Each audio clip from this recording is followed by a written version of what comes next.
ಸತ್ಯಶೋಧನಾ ಸಮಿತಿ ನಮ್ಮ ಪಕ್ಷದಿಂದ ಯಾರ್ಯಾರಿಗೆ ಇದು ಕೊಟ್ಟಿದ್ರು ಅವರೆಲ್ಲ ಹೋಗಿ ಈಗಾಗಲೇ ಶೋಧನೆ ಮಾಡಿ ಬಂದಿದ್ದಾರೆ.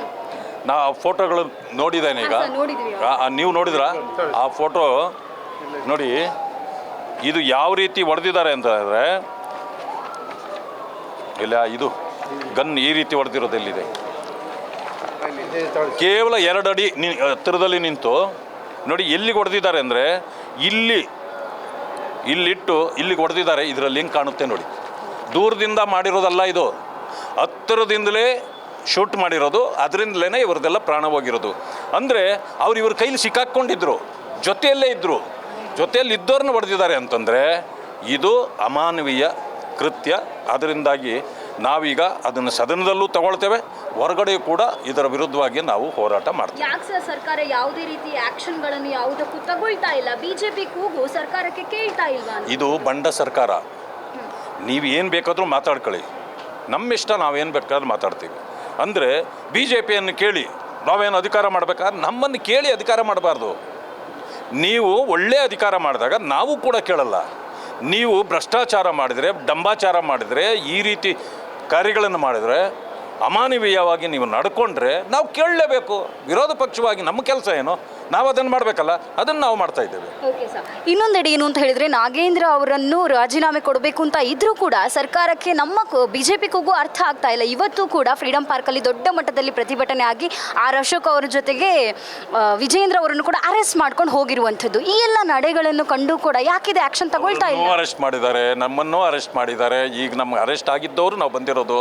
ಈಗ ಏನಂತಂದರೆ, ರಾಜೀನಾಮೆ ಕೊಡಲಿಕ್ಕೆ ನಾಗೇಂದ್ರ ಅವರು ಬೇಕಾದರೆ ಸಿದ್ಧರಾಗ್ತಾರೆ, ಕಾಂಗ್ರೆಸ್ ಕೊಡಿಸ್ಲಿಕ್ಕೆ ಸಿದ್ಧರಿಲ್ಲ. ಯಾಕೆ ಅಂದರೆ ಇವರ ಹೆಸರುಗಳು ಹೊರಗಡೆ ಬಂದುಬಿಟ್ರೆ ಮುಜುಗರ ಕಾಂಗ್ರೆಸ್ಗಾಗುತ್ತೆ. ಯಾಕೆಂದರೆ ಚುನಾವಣೆಗೆ ಹಣ ಖರ್ಚಾಗಿರೋದು ಇದೆಲ್ಲ ಅವ್ರ ಮನೆಗೆ ಹೋಗಿದೆ ಅಂತಲ್ಲ, ಅವರು ತಿಂದಿದ್ದಾರೆ, ಇವರು ತಿಂದಿದ್ದಾರೆ, ಎಲ್ಲರೂ ಹಂಚಿಕೊಂಡು ತಿಂದಿದ್ದಾರೆ. ಕೇಂದ್ರದಲ್ಲಿ ನೋಡಿದಾಗ ಶಿಕ್ಷಣ ಸಚಿವರನ್ನು ಯಾವುದೋ ಒಂದು ಕಾಕ್ರೋಚ್ ಪಕ್ಷ ಬಂದು ರಾಜೀನಾಮೆ ಕೊಡಿಸುವ ರೀತಿ ಮಾಡ್ತು ಸರ್. ರಾಜ್ಯ ಸರ್ಕಾರ ಅಂತ ಬಂದಾಗ ಬಿಜೆಪಿ ಒಂದು ಬಲವನ್ನು ಯಾವುದೇ ರೀತಿ ಯಾವುದಕ್ಕೂ ಪರಿಗಣಿಸ್ತಾ ಇಲ್ವಾ ಈ ಸರ್ಕಾರ ಅಂತ ಹೇಳಿ? ಕಾಂಗ್ರೆಸ್ ಇದು ಕಾಕ್ರೋಚ್ ಪಾರ್ಟಿ ಯಾರು? ಕಾಂಗ್ರೆಸ್ಸೇ ಕಾಕ್ರೋಚು, ಕಾಂಗ್ರೆಸ್ಸೇ ಕರಪ್ಷನ್ನು. ಈಗ ಕರಪ್ಷನ್ಗೆ ಅವರೇ ಬೆಲೆ ಕೊಡಬೇಕಲ್ಲ.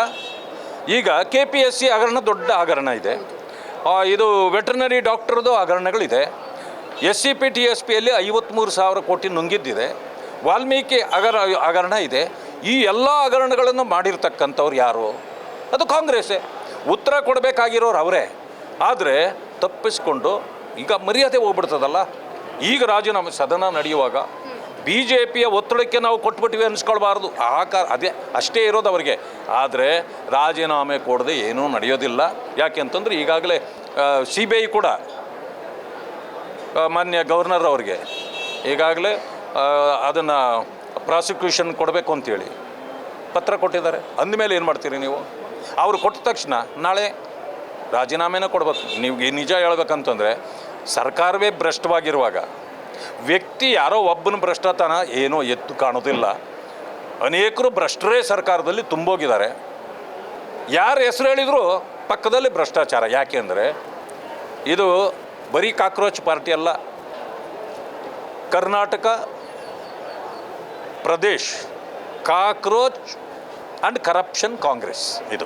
ಸರ್, ಕೊನೆಯದಾಗಿ ಏನು ಅಂತ ಹೇಳಿದರೆ, ಅಧಿವೇಶನ ನಡೀತಾ ಇದ್ರು ಕೂಡ ಅಧಿವೇಶನದಲ್ಲೂ ಕೂಡ ನಿಮ್ಮ ಕೂಗು ಎಲ್ಲರ ಕೂಗು ಜಾಸ್ತಿ ಆಗ್ತಾ ಇರುವಂಥದ್ದು. ಅಧಿವೇಶನದಲ್ಲಿ ಯಾವುದೇ ವಿಚಾರಗಳ ಬಗ್ಗೆ ಚರ್ಚೆ ಕೂಡ ಆಗ್ತಾ ಇಲ್ಲ. ನಾಗೇಂದ್ರ ಅವರ ರಾಜೀನಾಮೆನೇ ಚರ್ಚೆ ವಿಚಾರ ಆಗ್ತಾ ಇದೆ. ಇನ್ನು ಯಾವ ರೀತಿ ಹೋರಾಟ ಮುಂದುವರಿಯುತ್ತೆ ಅನ್ನುವಂಥದ್ದು? 9 ದಿನ ಅಲ್ಲ, ಸದನ 90 ದಿನ ನಡೆದರೂ ಕೂಡ ನಾವು ರಾಜೀನಾಮೆ ಪಡೆಯೋವರೆಗೆ ನಾವು ಸರ್ಕಾರಕ್ಕೆ ಸಹಕರಿಸೋದಿಲ್ಲ. ಯಾಕೆಂದರೆ ಭ್ರಷ್ಟಾಚಾರಿಗಳನ್ನು ನಾವು ದೂರ ಕಳಿಸದೇ ಇದ್ದರೆ ಈ ರಾಜ್ಯವೇ ಭ್ರಷ್ಟಾಚಾರಿ ಆಗಿಬಿಡ್ತದೆ. ಈಗ ನೋಡಿ ಭ್ರಷ್ಟಾಚಾರ, ನಾನು ಅದಕ್ಕೆ ಹೇಳಿದ್ದು, KPSCಯಲ್ಲಿ ಕೋಟಿಗಟ್ಟಲೆ ಹಣ ಪಡೆದು ನೀವು ಯುವಕರನ್ನು ನೀವು ಎಷ್ಟು ವಂಚನೆ ಮಾಡಲಿಕ್ಕೆ ಸರ್. ಯುವಕರನ್ನು ನೀವು ಭ್ರಷ್ಟಾಚಾರಕ್ಕೆ ಈಗಲೇ ದೂಡಿ ಅವರಿಗೆ ನೀವು ಎಲ್ಲಾದರೂ ಹುದ್ದೆ ಕೊಟ್ಟರೂ ಕೂಡ ಹೋದ ತಕ್ಷಣ ಅವರೇನು ಮಾಡಬೇಕು? ಭ್ರಷ್ಟಾಚಾರವನ್ನೇ ಮಾಡಬೇಕು. ಆ ಕಾರಣದಿಂದ ಭ್ರಷ್ಟಾಚಾರಕ್ಕೆ ಉತ್ತರ ಸಿಗಬೇಕು ನಮಗೆ. ಭ್ರಷ್ಟಾಚಾರ ಮಾಡದೆ ಯಾವುದೇ ಯುವಕನು ಬಂದರೆ ನೋಡಪ್ಪ ಒಳ್ಳೆ ಕೆಲಸ ಮಾಡು ಅಂತೇಳಿ ನೀವು ಹುದ್ದೆ ಕೊಟ್ಟರೆ ಅವನೋಗಿ ಒಳ್ಳೆ ಕೆಲಸ ಮಾಡ್ತಾನೆ.